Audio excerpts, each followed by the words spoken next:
Hello, and you are listening to EcoJustice Radio. We present environmental and climate stories from a social justice frame featuring voices not necessarily heard on mainstream media. EcoJustice Radio acknowledges that we recorded this show on the traditional territory of the Ahachimen people, also known as the Juaneño of Southern California. Welcome, I am Jack Ite. On today's show, Climate Fiction Origins, J.G. Ballard's Atrocity Exhibition. We look into what is this new, or maybe not so new, genre in literature called climate fiction.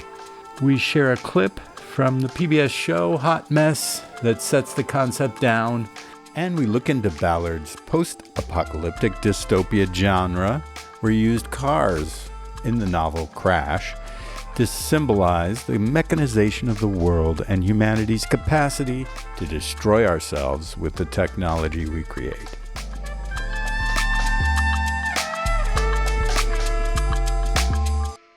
James Grant Ballard, who lived between 1930 and 2009, was an English novelist and short story writer known for psychologically provocative works that explore relations between, human psychology, technology, sex, and mass media.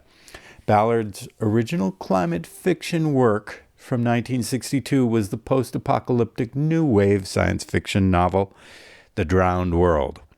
He followed with the controversial 1970 short story collection, The Atrocity Exhibition, and of course, as we mentioned, the 73 novel Crash.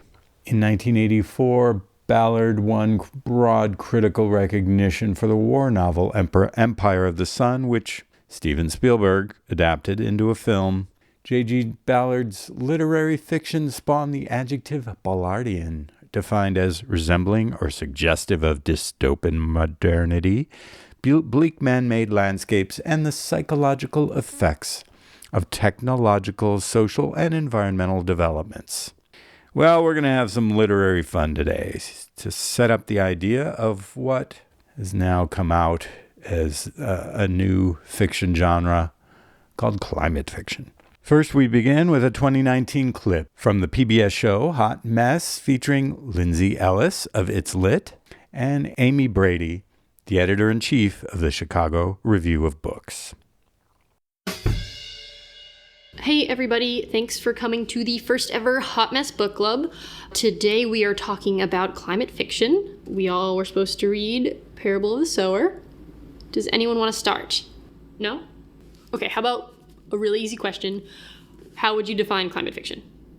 Do you even know what climate fiction is? I have the book though. Did you read it? Hold on, guys. I've been reading climate fiction for a long time, so I think I can help. So what is climate fiction? It's actually not a straightforward question because authors, writers, and critics alike are still trying to figure that out. We've seen a lot more writers writing about climate change in the last several years, and we've started to use the phrase climate fiction or cli-fi to differentiate it from other types of writing. I've seen the genre really grow over the last few years, and I think that's for a couple of reasons. One, climate change has just become a much more urgent problem. I also think that this is maybe the more crass reason, but has become a publishing market for it. Readers are more eager to read about climate change in novels and short stories, and in some bookstores you'll even start to see shelves that say cli-fi up against their sci-fi or fantasy bookshelves. Writers are creating climate fiction for all kinds of reasons. Some of them have scientific backgrounds, and this is a way to draw on their backgrounds and put it into narrative form. But not all of them. I think most climate fiction writers are creating their novels because they have anxiety about what's happening in the world right now. Beyond just using their stories as a way to process climate anxieties, it also seems like writers and creators of climate fiction are hoping for some kind of change. Like maybe by reading a climate fiction novel, a new activist or climate-conscious voter will appear. But does climate fiction actually have that kind of impact? Is it changing how people think about and respond to climate change? I honestly have no idea. So I asked Lindsay Ellis, the host of PBS's It's Lit. Filmmakers and authors, living on a planet and having anxieties and wanting to capitalize on a hot topic, I I can't be held responsible for that pun, may want to use their medium as a message. But a tricky thing about incorporating climate change into a narrative is that it can feel a little propagandistic to audiences since the topic is so politicized. So you might end up with a piece of fiction like The Day After Tomorrow or Captain Planet and the Planeteers, which tend to be remembered not as fondly as something like Wall-E, where climate change wasn't such a central part of the narrative. So this is probably why lately we've seen cli-fi as more of a backdrop. Unless you're Lil Dicky, who released a song this year called Earth. You'll never guess what it's about. It's like Captain Planet and the Planeteers and We Are the World had a baby. And it had fart jokes and jokes, and that's Lil Dicky's Earth. I don't know. I don't know what this says about Gen Z, who didn't, live through Captain Planet and the Planeteers, that they see this and they're like, well, Ariana Grande's in it. Fine. And of course, do we have the question, did Lil Dicky change anything? Probably not, because that also begs the question, does media actually have an effect on people's perceptions? Will cli-fi change your mind if you watch a movie or read a story where climate change is bad and we have to do something about it? Will it move you if you did not already care about it to begin with? For comparison, let's look at a much more well-studied topic, violence in video games. Question, do violent video games make people who play them more violent themselves? And the answer to that, according to the studies, is no. Asterisk. Long-term exposure to violent media isn't more likely to make you go do violence. It isn't more likely to make you a violent person, but it desensitizes you to the idea of violence. Maybe we should take a step back and try to understand where climate fiction came from before we can figure out its actual impact on our brains and society. To my mind, climate fiction really begins with J.G. Ballard's 1962 Drowned World. It's a novel about global-wide climate change that was caused by human activity. But we can actually go back even farther than that to Jules Verne's work. Jules Verne is often considered to be where sci-fi began. And if we go back even farther than that, we can land on Shelley's Frankenstein, where in the background of that novel, we see all kinds of climactic changes. Another novel that is often left out of these conversations is Steinbeck's The Grapes of Wrath, which came out in 1939 and was about the Dust Bowl, which was another large-scale environmental catastrophe caused by human activity. Every decade of the 20th century, but particularly in the second half, has had some version, some different take on cli-fi or anthropogenic climate change or the environment in general. B-movies surrounding nuclear anxieties and radiation were particularly popular in the 1950s and the early 1960s. We may be witnessing the beginning of an era that will mean the complete annihilation of man. Annihilation?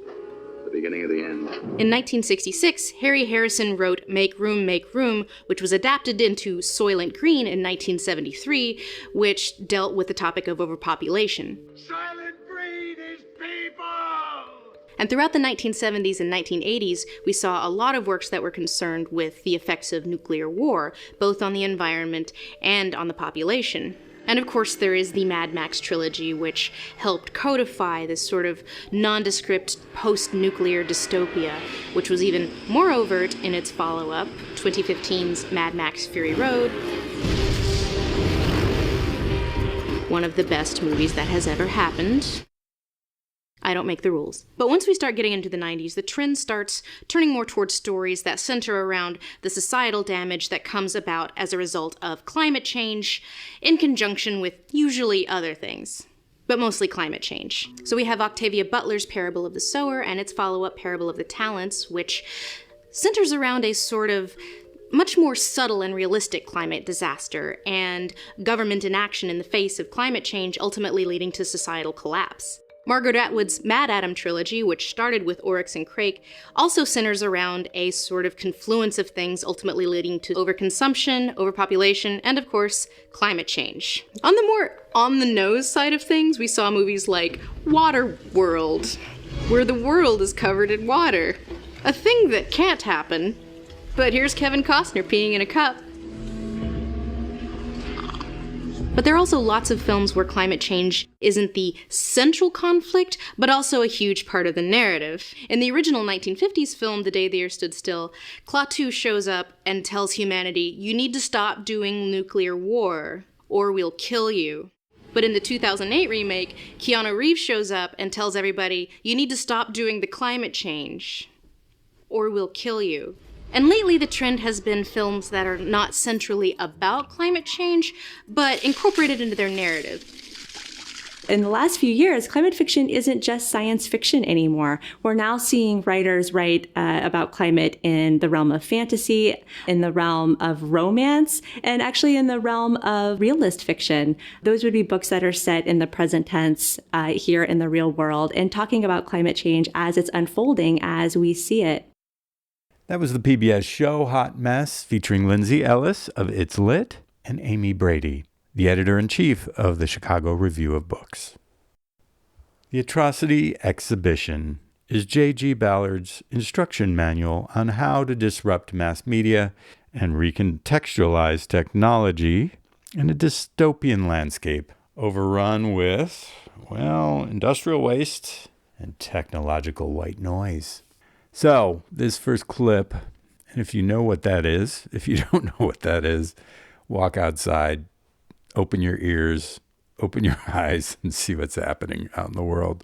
The first clip is from the 1973 BBC film, directed by Harley Corliss, and features Ballard talking about car crash fetishism and the response to the bleak modern landscapes dominated by industrial monotony and the, shall we say, irrational violence of the technology-infused world which would coalesce into his controversial novel Crash, published way back in 1973.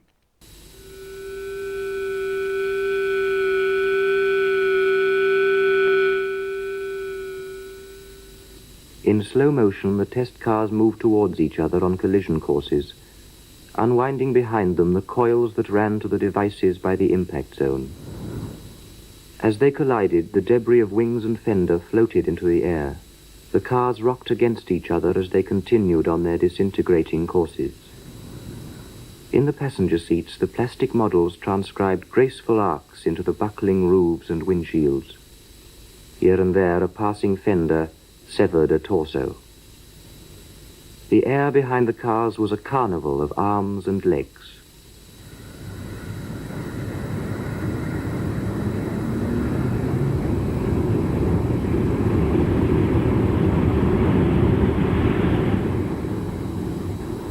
I think the key image of the 20th century is the man in the motor car.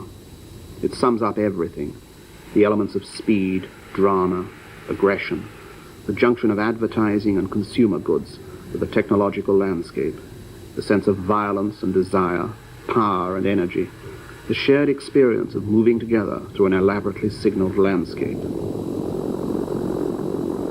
We spend a substantial part of our lives in the motor car, and the experience of driving condenses many of the experiences of being a human being in the 1970s, the marriage of the physical aspects of ourselves with the imaginative and technological aspects of our lives. I think that the 20th century reaches its highest expression on the highway. Everything is there. The speed and violence of our age, its strange love affair with the machine, with its own death.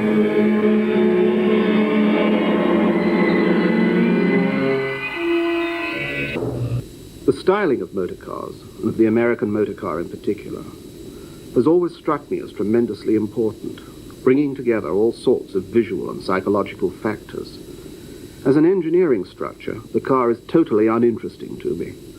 I'm interested in the exact way in which it brings together the visual codes for expressing our ordinary perceptions about reality.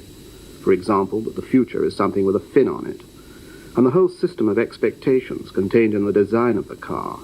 Expectations about our freedom to move through time and space, about the identities of our own bodies, our own musculatures, the complex relationships between ourselves and the world of objects around us. These highly potent visual codes can be seen repeated in every aspect of the 20th century landscape. What do they mean? Have we reached the point now in the 70s where we only make sense in terms of these huge technological systems. I think so myself, and that it is the vital job of the writer to try to analyze and understand the real significance of this huge metallized dream.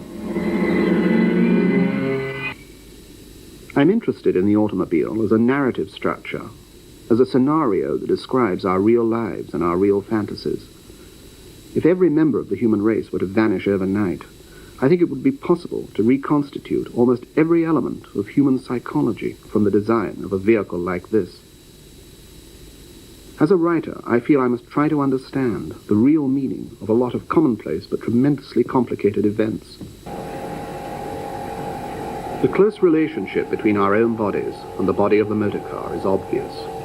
American automobile stylists have been exploring for years the relationships between sexuality and the motor car body, the primitive algebra of recognition which we use in our perception of all organic forms. If the man in the motor car is the key image of the 20th century, then the automobile crash is the most significant trauma.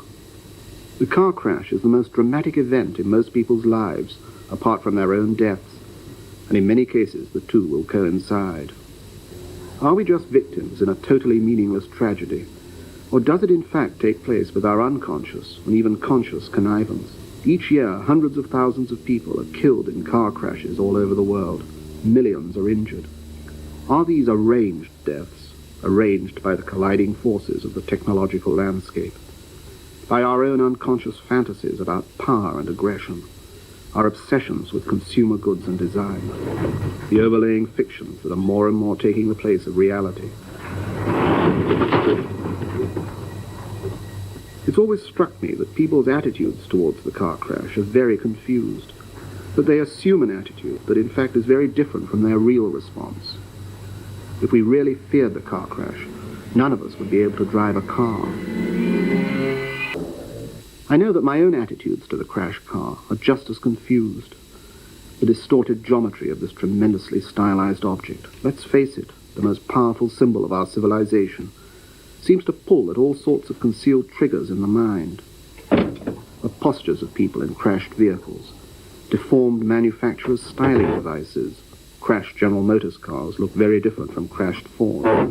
The stylizing of the instrument panel, which after all is the model for our own wounds. Driving around, each of us knows what is literally the shape of our own death.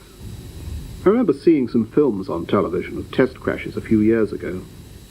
They were using American cars of the late 50s, a period, I suppose, when the American dream and American confidence were at their highest point. Metering coils trailed out of the windows, and they had dummies sitting in them. They were beautifully filmed. They filmed them beautifully because they wanted to know what was happening. They weren't interested in the aesthetics of the thing. These cars were in head-on collisions, right-angle collisions and side swipes, and plowing into other structures like utility poles. One could see 4 feet of metal suddenly become 1 foot. Filmed in slow motion, these crashes had a beautiful stylized grace. The power and weight of these cars gave them an immense classical dignity. It was like some strange technological ballet.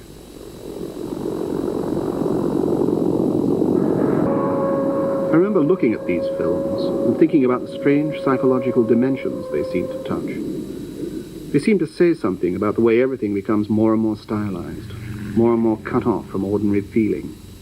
It seems to me that we have to regard everything in the world around us as fictional, as if we were living in an enormous novel, and that the kind of distinction that Freud made about the inner world of the mind, between, say, what dreams appeared to mean and what they really meant, now has to be applied to the outer world of reality. All the structures in it, flyovers and motorways, office blocks and factories, are all part of this enormous novel. Take a structure like a multi-story car park, one of the most mysterious buildings ever built. Is it a model for some strange psychological state, some kind of vision glimpsed within its bizarre geometry? What effect does using these buildings have on us? Are the real myths of this century being written in terms of these huge, unnoticed structures? More exactly, I think that new emotions and new feelings are being created, that modern technology is beginning to reach into our dreams and change our whole way of looking at things and perceiving reality, that more and more it is drawing us away from contemplating ourselves to contemplating its world.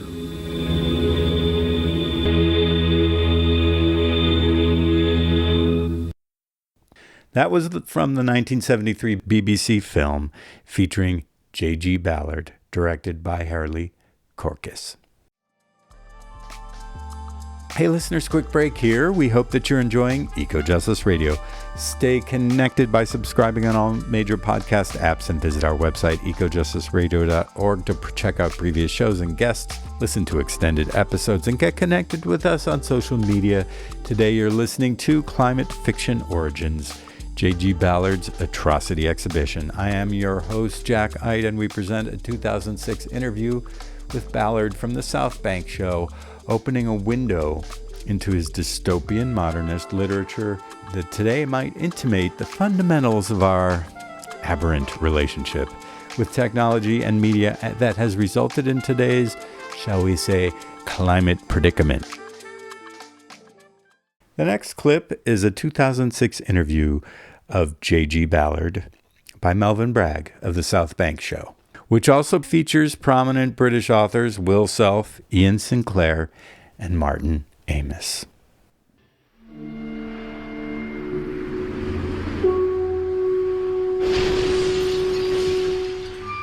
I believe in the power of the imagination to remake the world, to hold back the night, to charm motorways, to ingratiate ourselves with birds, to enlist the confidences of madmen. I believe in my own obsessions, in the beauty of the car crash, in the peace of the submerged forest, in the excitements of the deserted holiday beach, in the elegance of automobile graveyards, in the mystery of multi-story car parks, in the poetry of abandoned hotels.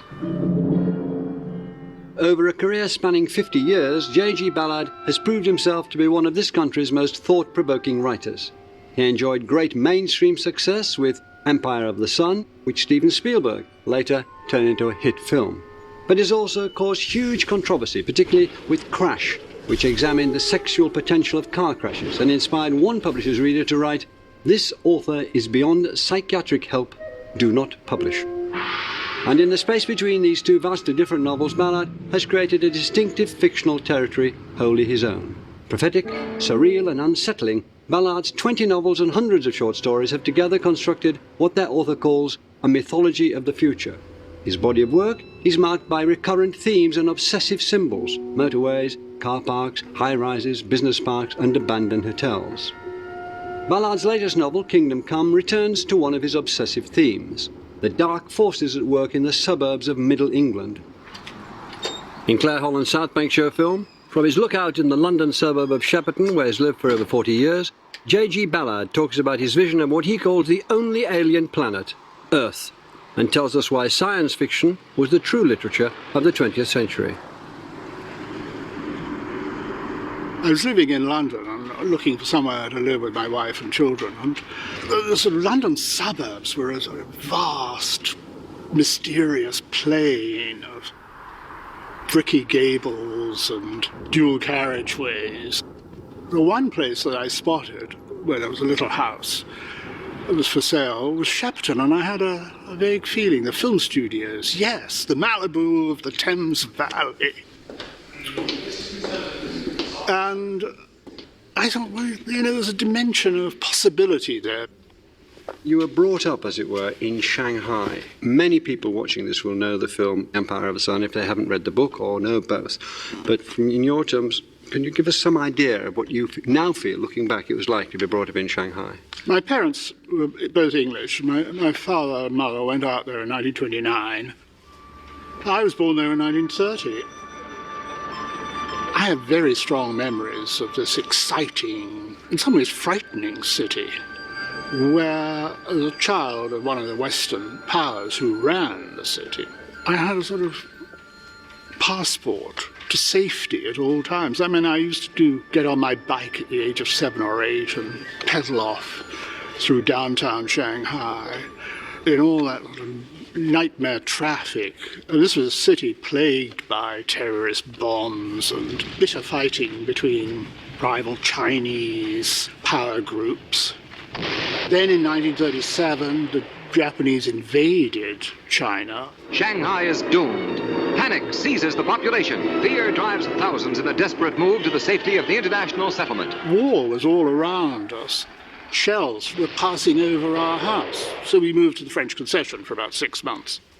Looking back, I think I saw it as part of a sort of film, almost. The kind of films that I saw, even as a very small boy, in the Shanghai theatres, had sort of leaked out into reality and were taking place at the end of my own street. But one thing that intrigues me about what you've said there is this extraordinary charmed life you had, Jim. You were this English boy, you got on your bike, your English bike, and cycled through these very dangerous parts, and people left you alone. I don't think my parents were aware of what I was doing. I once asked my mother, when she was a very old woman, I used to ride my bicycle around Shanghai. She said, we didn't know. I think the reason was that the retaliation from the Shanghai police force, which was run by the British, would have been swift and brutal. So you tended to be left alone. All that changed very dramatically after Pearl Harbor, when Japan attacked America and Britain. And I suddenly noticed that nobody was treating me with any respect at all. It was get out of the way. His childhood and adolescence was marked by this absolutely profound dislocation of reality. You look at something like the killing of the young Chinese man by the 4 Japanese soldiers on the abandoned railway station, where the man is asphyxiated by a telephone wire in front of his face. Get a quintessential and horrific Ballard image. But, this really happened to him. He really was that boy. He really did see that happen. Human beings are extremely cruel and combative. I think my life in Shanghai in the 30s and 40s was much closer to the reality of this world than, say, living in the cosy suburbs to the west of London. I don't feel that Shanghai was such a bad preparation for living in our time. How and why did you decide to write science fiction? What England needed, I felt, in the mid-50s, desperately, was change. It seemed so stuck in its ways. Its social conventions and its class system were all set in concrete. And when I discovered, by chance, science fiction, I thought, here's a literature which has terrific vitality and is about change. I wasn't interested in spaceships and time travel. I thought, this is a medium where I can put to use my interest in social change. The American way of life, the consumer society, television, which was going to dominate everything. First jet travel, motorways. We take them for granted now, but motorways provoked all sorts of worried letters to the Times newspaper when the M1 was opened. Are we going to Americanize our country? Do we want a deracinated people endlessly driving their cars up and down the land? And I thought, what? This is a motorway, for heaven's sake. It was important to write about change, and science fiction was a very good way. Also, I had a flair for it. You could write an unlimited number of short stories. You could write 10 a month and get them published if you wrote that many. That was quite something. It's a genre for swats, really, science fiction. It's a nerdy genre, and he isn't at all like that. He has a sort of a grandness that you don't often find in this sort of chemistry lab kind of mind that the lesser writers are like that. But I wouldn't be as embarrassed as some people are by the label science fiction. I think it's produced many works of great genius, but nor would I dream of confining him to that genre either. Since the introduction of the 24-hour spending day, the shopping complex was never closed. The bulk of the shoppers were discount buyers. Housewives contracted to make huge volume purchases of food, clothing and appliances against substantial overall price cuts, and forced to drive around all day from supermarket to supermarket, frantically trying to keep pace with their purchase schedules and grappling with the added incentives inserted to keep the schemes alive. What he correctly identified was the point in which humankind, quite rightly, began to lose its faith in the scientific notion that technology was going to deliver us from universal want and need and bring a bright, new, shiny future of jetpacks and dinner and a pill. He kind of spotted that very early on. And I think his work, therefore, part of what made it possible to redefine science fiction as a genre, but arguably redefine it out of being science fiction. You also are firmly of the opinion that science fiction is the true and best way to write about the situation in which we find ourselves. I thought science fiction was the literature of the 20th century. I think science fiction has played back the 20th century to itself in a way that the mainstream novel doesn't. If you think of the Hampstead novel, it describes a very small social class engaged in sort of very small sort of location dances of bees are about as expressive as most Hampstead novels. And the great thing about science fiction was that nobody lives in Hampstead. I believe in the genital organs of great men and women, in the postures of President Kennedy, Margaret Thatcher, and Princess Di, and the sweet odors emanating from their lips as they regard the cameras of the world. I believe in madness, in the truth of the inexplicable, in the common sense of stones, in the lunacy of flowers. I believe in nothing. Your first novel, The Drowned World, 1962, that imagined a future where there's been a great ecological catastrophe, polar ice caps melting. This is way before everybody worried about polar ice caps melting and so on. Did you write The Drowned World to a prescription? What if this would happen? Had you intimations of melting polar ice caps? I was very under the influence of the surrealists at that time. I think that's partly because war produces very surrealist effects. The bus on top of a block of flats after a bombing raid or five-story building collapses and we can see all the individual homes with their furniture still in place. Strange effects like that. I love the paintings of Max Ernst, deep jungles, which seem like the unconscious mind exposed to daylight or to this strange half-light that you find in surrealist paintings. They seem to be painting states of mind, which I was interested in doing because The Drowned World is also an attempt to sort of plunge down into the spinal column and descend into a more primeval world where we'll find our true selves, perhaps. One of the themes of surrealist painting was a sort of sense of ecological disaster or ecological dread. You think of temperatures where clocks melt and these kind of petrified forests. It looks as though it could have been a cover from one of his early books. The early stories were all kind of full of the same sense of ecological dread and disaster, kind of drowned worlds, Vermilion Sands, Crystal World. The kind of post-apocalyptic landscape that was very much a feature of the atomic age. In the early morning light, a strange, mournful beauty hung over the lagoon. The somber green-black fronds of the gymnosperms, intruders from the Triassic past, and the half-submerged, white-faced buildings of the 20th century still reflected together in the dark mirror of the water. The two interlocking worlds apparently suspended at some junction in time. So you're talking about mindscapes as well as landscapes, aren't you? Absolutely, absolutely. I mean, these are novels of catastrophe, the early ones, of natural catastrophes, polar ice caps melting and so on. But then I started looking at what I think of as sort of urban catastrophe. And I started because by the end of the 60s, a lot of the kind of social contradictions that weren't so evident when we were all enjoying swinging London, those of us who could find a babysitter, a lot of the contradictions were coming out into the open. And I thought, there was a kind of culture of sensation that I think was ignited by the Kennedy assassination and the way that was endlessly replayed on television. I thought, this is strange, because there's a sort of devaluation of human sympathy going on here.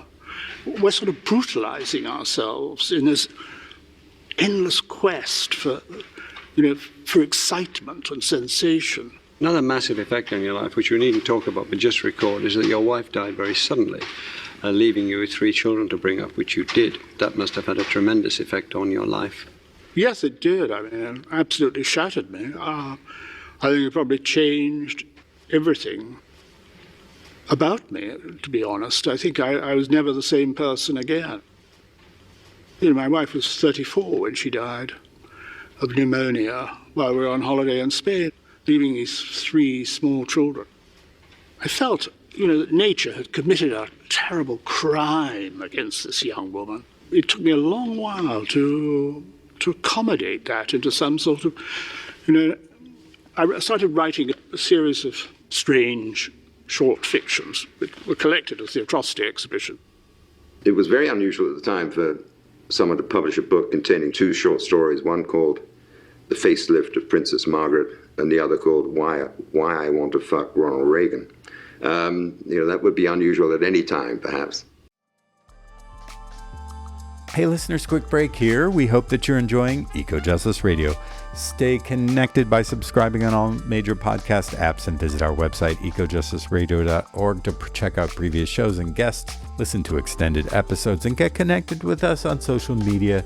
Today you're listening to Climate Fiction Origins, J.G. Ballard's Atrocity Exhibition. I am your host, Jack Ide, and we present a 2006 interview with Ballard from the South Bank Show, opening a window into his dystopian modernist literature that today might intimate the fundamentals of our aberrant relationship with technology and media that has resulted in today's, shall we say, climate predicament. The interesting thing is that 23 years later, when David Cronenberg turned into a film, it was equally controversial. Alexander Walker, then the movie critic of the Evening Standard, said, "A movie beyond the bounds of depravity," and it was banned by Westminster City Council. Still is. So you'd hit something that the nerve hadn't been anaesthetized, had it? I went to Cannes when it was shown there, taking the line that this film was a sort of deeply moral statement. At this point, Walker stood up and stormed out. But I noticed that the French and Italians, the Spaniards who were there, all completely understood what Crash was about. The distinction is between the Catholic countries, which believe in original sin, know we're all rather perverse if we're given half a chance. And they have a death at the centre of their religion. Right.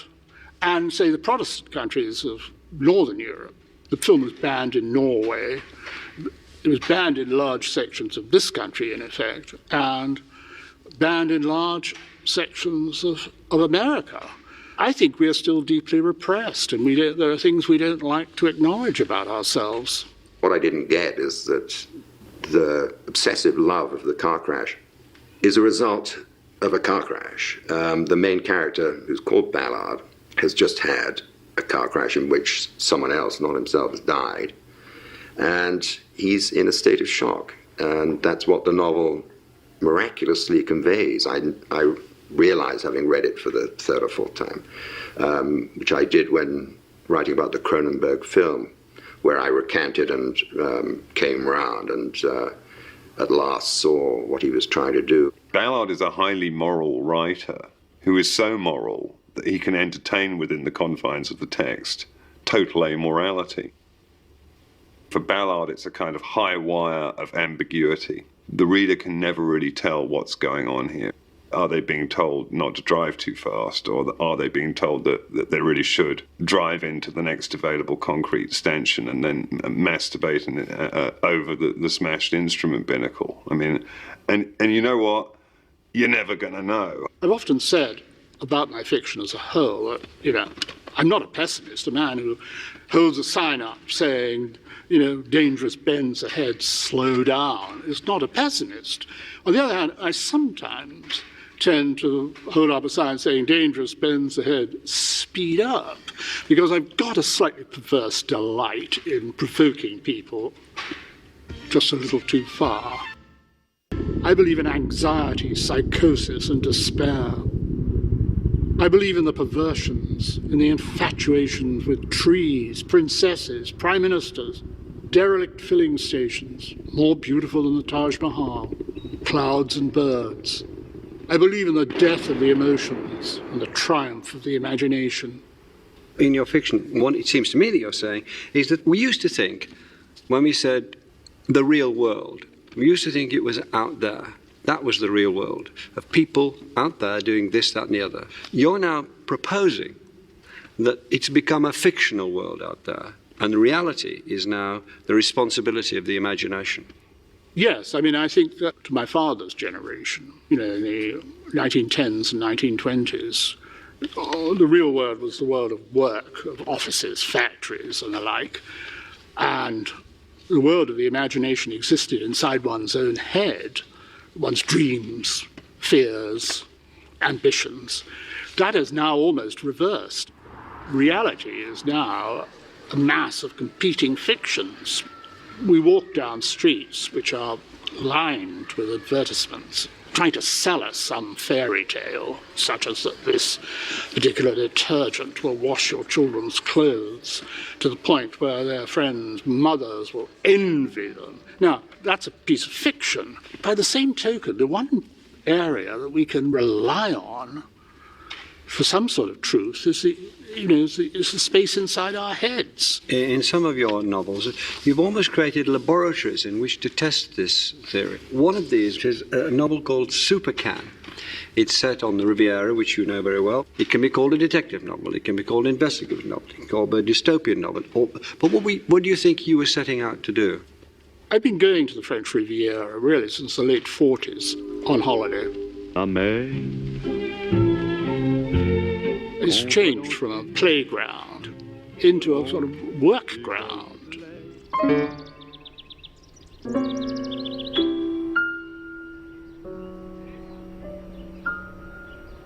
If you go into the big hotels in Cannes or Nice, you find the people in the lift with you are brain surgeons attending a conference, Volvo salesmen attending some big get-together. The whole infrastructure of the place has changed. There are motorways, heliports, science parks that have sprung up. And one of the largest, the Sophia Antipolis, it's a huge science park where people live in the residential enclaves within the science park. People there have an odd look in their eyes. It's unmistakable. That's the sort of look you see in the eyes of people on the other side who are looking at you through barbed wire, watchful, dulled, sort of anesthetized. And I thought, what will happen to these people if they stay too long here? Something might be needed to spark these people and give them a sense of achievement and excitement in their lives. And I visualize in Supercan a society of utterly exhausted senior executives who only get their joie de vivre by joining little groups who go out at night and attack immigrant families. And the psychiatrist who runs this therapeutic scheme defends it by saying, this is the future.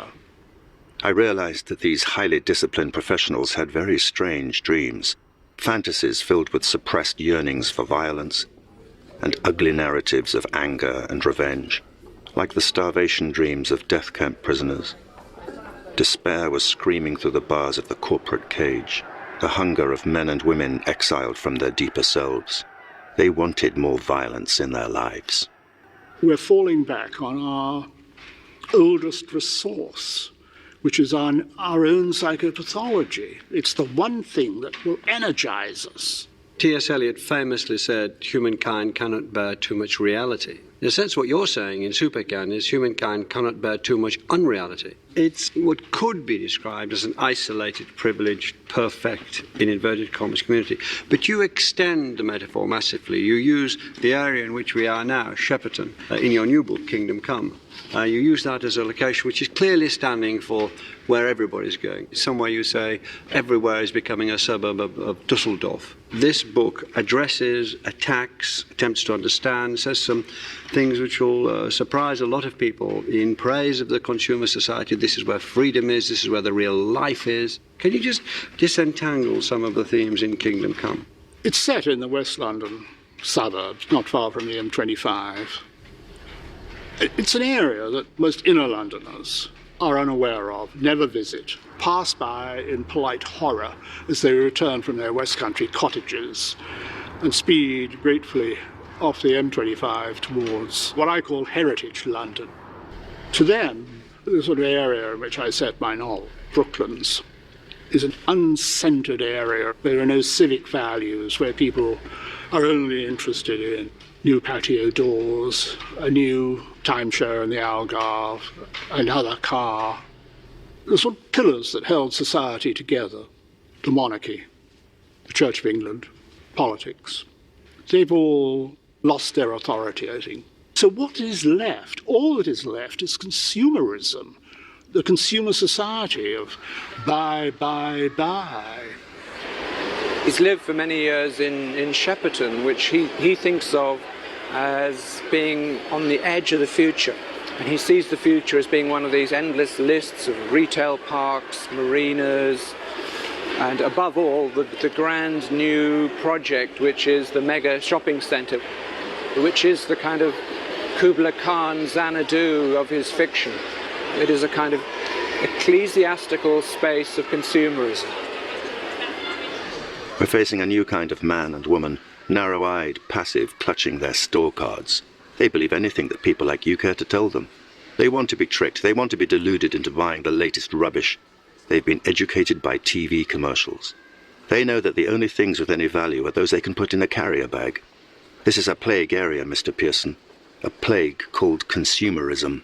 You take the idea of the domination of consumerism and you drive this through to a state of middle-class barbarism, rebellion, attempted republicanism, crowds going around wearing the St. George cross on their shirts, following different teams in different ways and behaving violently. Is this a prophetic vision? Do you think, would you describe it as that? Yes, I think it is a vision of what might happen. I'm not saying it's going to happen, but I think there are tendencies in that direction. During the World Cup, looking at all those St. George's flags flying, a series of football matches are summoning up the kind of national energies and conviction that you only get in the time of a world war. There's something going on which suggests that people are hungry for a more disciplined society. I mean, shopping is quite a disciplined activity.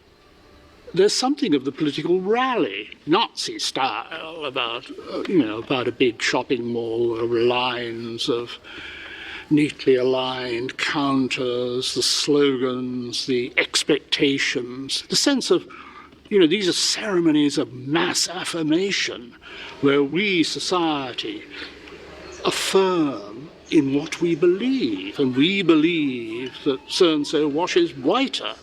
I think there's a danger that consumerism, to keep going, may need something more violent and dramatic. It's like what William Burroughs said about heroin. Heroin is the only product, which you sell people to rather than selling it to people. And I think that that's what Ballard believes has happened with consumerism. But as ever with Ballard, this is not to be taken as necessarily a negative statement. It's got its upside. It has its own strange potentials. What Ballard sees as the future is boredom reaching the point where it has to be rescued by terror. It's a voyage into madness. This book seems to be preaching insanity. He's saying that essentially we've gone insane, but we've gone insane in a way that leaves us as a tranquilized robotic state. Let's break through that. Let's start assassinating. Let's reenact the Kennedy assassinations in shopping centers. In Kingdom Come, the main protagonist changes from being someone with whom one's so sympathetic. He goes to find out how his father was shot and killed in this great mall. But then he actually begins to manipulate it. And he turns it into a semi-fascist state. And we don't quite know what to make of what he's doing there. It's very interestingly confusing at that point. Various people in the book, various characters say, fascist? Where are the ranting Führers? The reply from a psychiatrist who's concerned about all this is, we don't need a ranting Führer. Our Führers will be afternoon TV cable channel hosts, much milder and a sort of fascism light. But it draws on the same impulses. But in Kingdom Come, as in several of your other books you've talked about, the resolution and the solution seems to be a mixture of erotic violence. You're still with that obsession, aren't you? I'm not sure, England, say, in 2006, is all that sane and happy a place. I think at heart, there's a tremendous boredom that people assuage by shopping, and there's a lack of direction, that people believe in nothing. You think boredom is dangerous, don't you? Boredom is dangerous, and believing in nothing is very dangerous. We all need to keep our eyes peeled for that man at the roadside with a sign saying dangerous bends ahead. So do you see, over 50 years, your books which have a great inner cohesion, sometimes use the same characters, the same names, and so on and so forth. Do you see them in one sense as cautionary tales? Yes, I think they're all cautionary tales in a way. I think they're all extrapolations from tendencies that are present. I mean, these are not long-distance prophecies of the kind that Aldous Huxley and Orwell produced in Brave New World and 1984. They're short-term prophecies, looking at the next 5 minutes, in a sense. He's a man who's quite willing to say the unsayable. He says all the things that are most politically incorrect, most dangerous, most demented.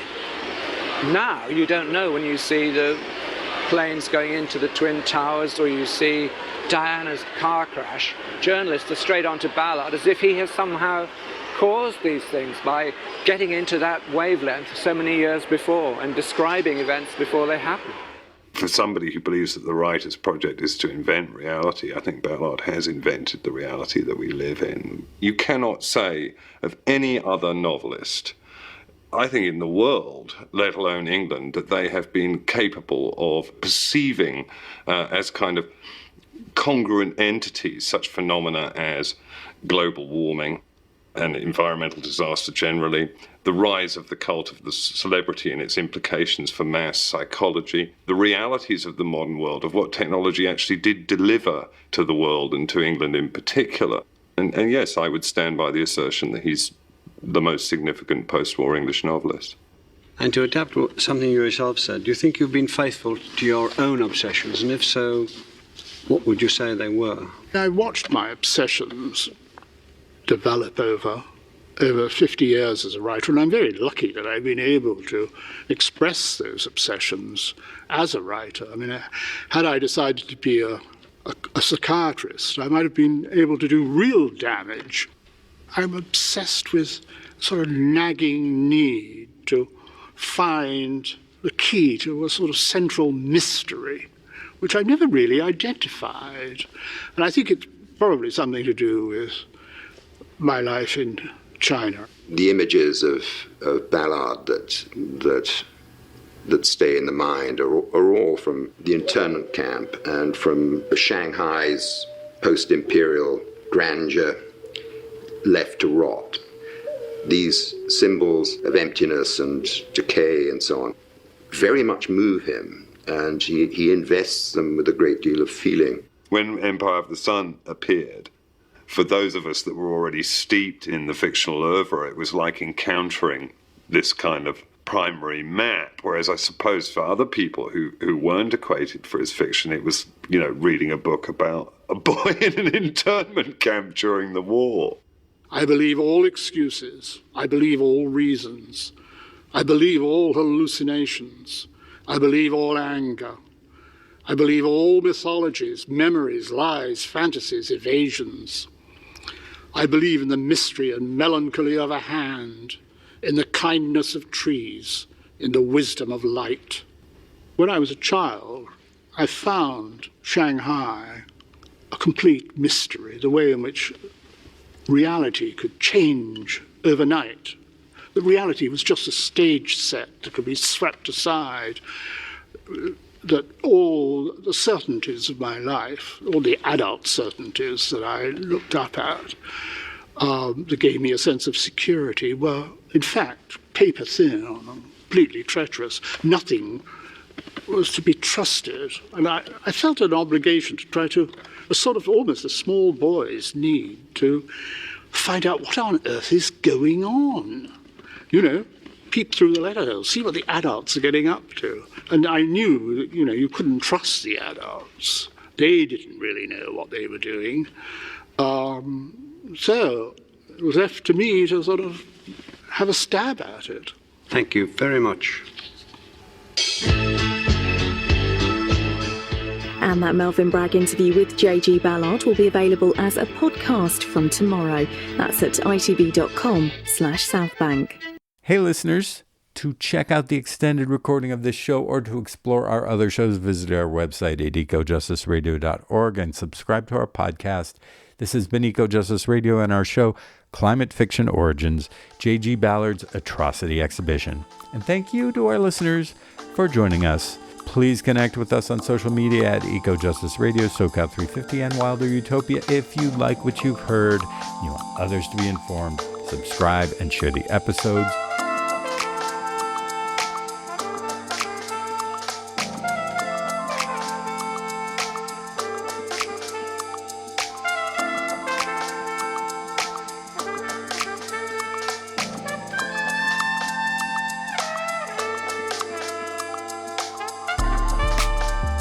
You've been listening to EcoJustice Radio, a project of SoCal350. Executive producer and host, myself, Jack Ite. Co-host Jessica Aldridge. Co-host Gary Kim. And engineer and original music by Blake Quake Beats. And until next time, remember, the power is yours.